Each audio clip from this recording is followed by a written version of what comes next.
how to connect NPN sensor at saka PNP sensor to contactor. Ngayon guys, ang inuna natin ang PNP sensor. Ito ay PNP sensor ito guys, kung makikita natin. Ano, PNP sensor. Normally open. Chinese kasi nakalagay. Ngayon guys, pag-aralan natin ang function nito, no? Bago natin pagganahin guys, alamin natin yung device na ating ginamit. Ito na yung PNP sensor natin, normally open, proximity sensor ito guys. Na ang ibig sabihin, kahit ano, pwede niyang matrace up. Tapos mayroon tayong relay na 24 volts. DC ito na siya guys, non-polarized relay ito na ating ginamit. Tapos ngayon, ito naman yung line 1, line 2 sa ating circuit breaker. Ito yung sa circuit breaker natin. Ito yung 3-phase circuit breaker natin, no? Supply, papunta sa ating overload at saka sa ating 3-phase motor. So, tapos ito naman yung contactor natin. Ito yung normally open ng ating relay.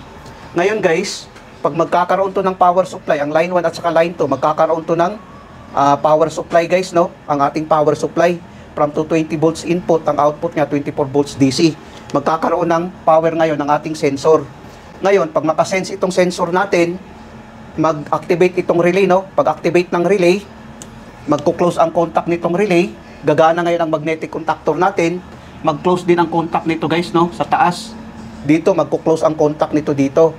Gagana ngayon ang ating 3-phase motor.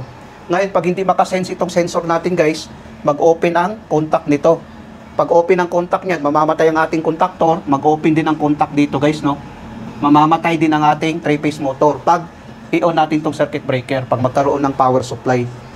Tapos, ang sensor natin mayroon siyang tatlong wire. Ang blue naman sa negative dito, para sa 24 volts. Tapos, ang black naman na wire, itong black na wire, papunta sa ating relay, sa signal. Kahit malagay mo ito sa A1 o di kaya sa A2, walang problema dahil ang ginamit natin dito na relay ay non-polarized relay.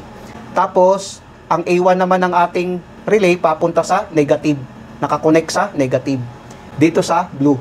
Ganun ang connection niya guys, kung makikita natin. Ngayon, i-try natin ngayon na ating paganahin, no? Try natin ngayon na ating paganahin. Try natin ating kamay. Hawakan lang natin to kasi mabilis ang ating motor. Ayan, gumana ang ating 3-phase motor. Pag alisin natin, mamamatay. Ganun din ito guys. Dahil proximity, kahit ano, kaya niyang isense. Ayan. Pag alisin natin, mamamatay. Kasi wala tayong maintaining contact. Kahit ito, kaya niyang i-trace. Kung makikita natin guys, no, kaya niyang i-trace. Kahit ito guys, kaya niyang ma-trace up ng ating sensor. Kaya niyang ma-sense. Kahit itong dulo. Kung makikita natin guys, no. Ganun ang function niya guys. Ngayon naman, dadako naman tayo sa NPN sensor kung ano yung connection niya. I-off muna natin to. Galin natin to guys, no. Itong NPN sensor ang ating ipapalit. Ito kasi yung ginamit natin kanina. Ito naman ang ipapalit natin. Pag NPN sensor guys, ito siya, hindi siya nakakonect dito sa negative. Ang ating A1, nakakonect ito sa positive. Iganon lang natin guys, no. Iganon lang natin dito. Ayan, ganon ang connection niya guys. Kung makikita natin, nakakonect siya sa brown. Ang brown natin ay positive.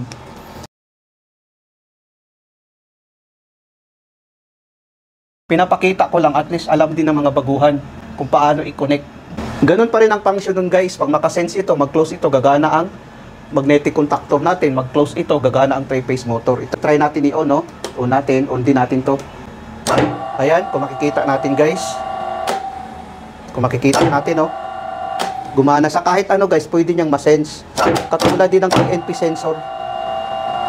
NPN sensor yung ginamit natin ngayon. Kahit ito guys, pwede niyang matrace up. Makikita natin. Ito rin, pwede rin ito. Kahit alcohol. Makikita natin guys, no? Sana guys, nakapagbigay ito ng kunting kaalaman sa mga baguhan. Maraming salamat sa inyo guys. Hanggang sa muli.